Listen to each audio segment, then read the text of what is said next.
बिस्मिल्लाहिर्रहमानिर्रहीम अस्सलामुअलैकुम वरहमतुल्लाहि वबरकातुहू। अज दे विलाग दे विच मैं तुहाडे नाल एक इंतहाई दिल खराश वाक़या जिहड़ा गुजरात दी तहसील सराय आलमगीर पिंड बरंड दे विच पेश आया कि 19 दसंबर नूं एक औरत जिहड़ी आ सुबह दे टाइम उठदी आ अपने बच्चों नूं कहंदी है चलो चलीए तुहानूं आज़ाद कश्मीर दी सैर करवा के लियावां। बच्चे तुहानूं पता सैरां दे शौकीन हुंदे ने, कहंदे चलो चलीए। ये तैयार होकर अपने बच्चों नूं उत्थे लै जांदी आ आज़ाद कश्मीर। उत्थे ले जाके ते उन्हां तिन्हां बच्चों नूं मार दिंदी आ ते उहदी मुकम्मल तफसीलात कि इन्हां तिन्हां बच्चों नूं इन्हें क्यों मारिया और इन्हां नूं मारने दे विच होर किहदा किहदा हत्थ आ, उहदी सारी तफसीलात अज दी इस वीडियो दे विच मैं तुहाडे नाल शेयर करांगा। ये वाक़या जिहड़ा 19 दसंबर का गुजरात की तहसील आ सराय आलमगीर, उत्थे एक फैमिली रहिंदी आ। उस फैमिली के सरबराह का नाम आ रिजवान इकबाल। रिजवान इकबाल की उम्र 34 साल आ। इहदी एक बीवी जिहदा नाम आ सिदरा शबीर।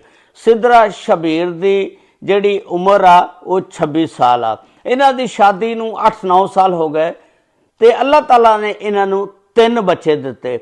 सब तो बड़ी फजर फातिमा जी की उम्र 7 साल, उस तो छोटी हरम फातिमा जी की उम्र 4 साल, उस तो बाद सब तो छोटा एक बेटा जिक्रिया जी की उम्र 2 साल।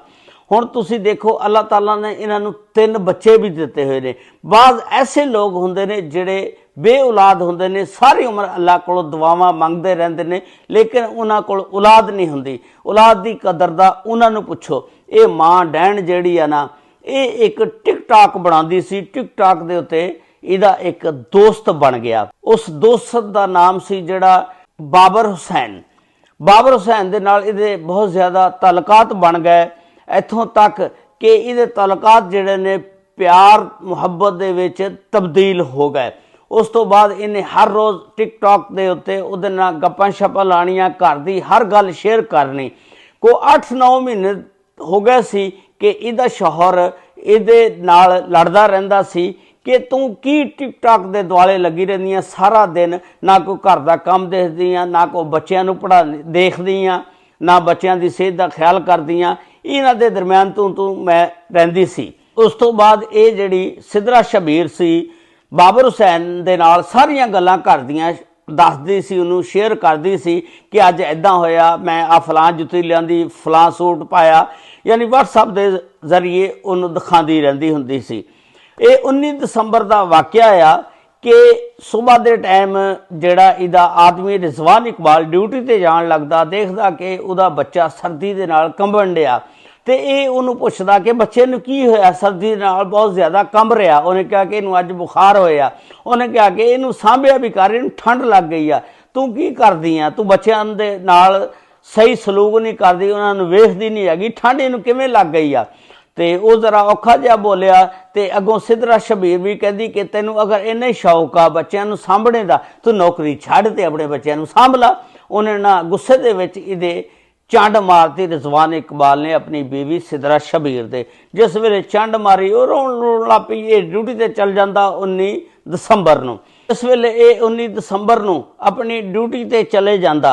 उस तो बाद सिदरा शबीर जिहड़ी आ सारी गलबात बाबर हुसैन नूं दसदी आ ते बाबर हुसैन कहंदा दफा मारे नूं छड्ड के ते तू मेरे कोल आ जा, मैं तेरे नाल निकाह कर लांगा। सिदरा शबीर ने कहा कि मेरे 3 बच्चे भी हैं, इन्हां नूं मैं की करांगी। उन्हें कहा कि मैं बच्चों समेत तैनूं कबूल करांगा, इन्हां बच्चों की भी मैं जिम्मेदारी चकांगा, तू मेरे कोल आ जा।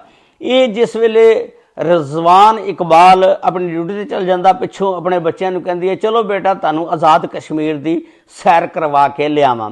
बच्चे तैयार हो जांदे ने, ये बच्चों नूं लैके ते आज़ाद कश्मीर वास्ते गड्डी 'च बह जांदी आ। फिर जिस वेले उन्होंने फोन कर दिया, उसका मोबाइल बंद हुंदा बाबर हुसैन का। उस तो बाद एक व्हाट्सएप ते वॉइस मैसेज छोड़ दिंदी आ कि मैं तेरे कोल आ रही हाँ ते मेरे नाल राबता कर। 6 घंटे तो बाद बाबर हुसैन ने व्हाट्सएप खोलिया तो वॉइस मैसेज किया होया सी सिदरा शबीर ने। उस तो बाद फौरी ये कॉल करदा सिदरा शबीर नूं। वो कहंदा कित्थे पहुंची? ये कहन लगी कि मैं आज़ाद कश्मीर पहुंच गई हाँ ते भिंबर की तरफ रवाना आ, तेरे कोल आ रही हाँ। ਜਦੋਂ ਇਹ ਉੱਥੇ ਪਹੁੰਚੀ ਤੇ ਅੱਗੇ ਜਿਹੜਾ ਬਾਬਰ ਹੁਸੈਨ ਖੜਾ ਸੀ, ਇਹ ਆਪਣੇ 3 ਬੱਚਿਆਂ ਨੂੰ ਲੈ ਕੇ ਜਿਸ ਵੇਲੇ ਜੋ ਹੀ ਉਤਰਦੀ ਆ, ਬਾਬਰ ਹੁਸੈਨ ਕਹਿੰਦਾ ਕਿ ਇਹ ਤੂੰ ਕੀ ਕੀਤਾ, ਬੱਚਿਆਂ ਨੂੰ ਕਿਉਂ ਲਿਆਈ, ਬੱਚਿਆਂ ਨੂੰ ਆਪਣੇ ਇਹਦੇ ਪਿਓ ਦੇ ਕੋਲ ਛੱਡ ਕੇ ਆਣਾ ਸੀ ਜਾਂ ਇਹਨਾਂ ਦੇ ਦਾਦਕਿਆਂ ਦੇ ਘਰ ਛੱਡ ਕੇ ਆਣਾ ਸੀ। ਉਹ ਕਹਿਣ ਲੱਗੀ ਕਿ ਤੂੰ ਖੁਦ ਹੀ ਮੈਨੂੰ ਕਿਹਾ ਸੀ ਕਿ ਬੱਚਿਆਂ ਨੂੰ ਵੀ ਲੈ ਆ ਤੇ ਮੈਂ ਤੈਨੂੰ ਵੀ अपना लाँगा और इन्हों की जिम्मेदारी भी चुकांगा, मैं बच्चे भी ले आई। उन्हें कहा कि अगर तू टुर लगी मैनू दस दी ना तो मैं तेनू मना कर देना सी भी बच्चे ना लैके। चलो बहरहाल ये लैके एक घर दे विच अपने उत्थे एक कोई किराए का मकान हो ये लैके ना किते जगह ते चले जांदा, उत्थे एक कमरे दे विच बैठदे ने, बह के ते एक प्लानिंग बनाते हैं भी ये बच्चों का हुण फिर की करिए। इन्हां ने बह के प्लानिंग बनाई, बच्चों नूं फिर ना एक नशा आवर चीज़ दी गई और जिस वेले बच्चे जड़े ने बेहोश हो गए उस तो बाद इन्हां दे गले दबाए गए और उस तो बाद इत्थों तक कि इन्हां दे चेहरे पछाण शनाखत के काबिल ना रहन, उहदे उत्ते दस रहे ने कि तेजाब सुटिया गया या जलाया गया। ये सोशल मीडिया दियां सारियां खबरां ने। उस तो बाद इन्हां ने इन्हां तिन्हां दियां लाशां नूं बोरी दे विच बंद कीता। एक कशनार नाला आ उत्थे लैके गए, उत्थे जाके ते उन्हां नूं दब दिता, टोआ कढ के दब के ते हथ झाड़दे हसी खुशी आ गए। उस तो बाद हुण पिछों जदों इहदे खामद नूं शौहर नूं पता लगा, वो घर आंदा देखदा, फिर DPO जिहड़े ने गुजरात राणा उमर साहब दसदे ने कि 21 तरीक नूं फिर साडे कोल खबर आई। ये 21 तरीक नूं सराय आलमगीर सदर थाणे जांदा, एक FIR दर्ज करांदा। DPO साहब कहंदे ने जदों साडे कोल खबर आई तो असीं फौरी एक्शन लिया और टैक्नीकल जिहड़ा ना तरीका इस्तेमाल करदे हैं, यानी उहदे मोबाइल दी सिदरा शबीर दी आखिरी लोकेशन ते जिस वेले असीं पहुंचे जाके उत्थे देखिया ये सिदरा शबीर ते बाबर हुसैन एक कमरे 'च बैठे सी। असीं उन्हां दोनां नूं गिरफ्तार कर लिया। गिरफ्तार करके उन्हां नूं सब तो पहलां उन्हां बच्चियां दीयां लाशां जिथे दबियां सी उत्थे उन्हां नूं लैके गए निशानदही वास्ते। उत्थों लाशां कढ़ियां, कढ़ के उन्होंने पोस्टमार्टम वास्ते हस्पताल पहुँचाया।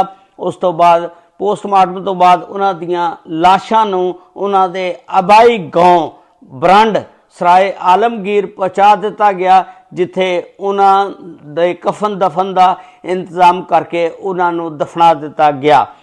उस तो बाद इन्हां दी हुण तहकीकात दा आगाज़ कर दिता गया। सिदरा शबीर ते बाबर हुसैन नूं पुछया जा रहा ते उन्होंने इकबाले जुर्म कर लिया और जिहड़ा परचा अगवा दा दर्ज कीता सी उन्होंने 302 दे विच तब्दील कर दिता गया और इस परचे दा मुद्दई जिहड़ा बनिया रिजवान इकबाल। ये सी एक दिल खराश वाकया कि टिकटॉक दी दोस्ती जिहड़ी आ आस्ता आस्ता मुहब्बत दे विच तब्दील हो गई, उस तो बाद जिनसी लज़्ज़त दे विच तब्दील हो गई ते एक मां ने 3 बच्चियां नूं अपनी जिनसी लज़्ज़त की खातर कुर्बान कर दिता। हालांकि मावां जड़ियां अपनी जान बच्चों के उत्ते कुर्बान कर दिंदियां, लेकिन एक ऐसी मां सी जिन्हें कुछ नहीं वेख्या कि मेरे 3 छोटे छोटे बच्चे हैं, अल्लाह ताला ने मैनू बच्चों की नेमत दे नाल नवाजिया। कई बे औलाद लोग ने, उन्होंने पुछो बच्चों की अहमियत दा कि बच्चों की अहमियत की आ जिहड़े बे औलाद जोड़े ने। ये बहुत ही दिल खराश वाकया सी कि ना जमीन फटी ना आसमान गिरया, बल्कि सराय आलमगीर तो लाके आज़ाद कश्मीर तक इंसानियत शर्मा गई। ये सी अज दा वीलाग जिहड़ा मैं तुहाडे नाल शेयर कीता। अल्लाह ताला सब ते रहमत फरमाए, अल्लाह ताला सब नूं अपने हिफ्ज़ो ईमान च रखे। अस्सलामु अलैकुम व रहमतुल्लाहि व बरकातुहू।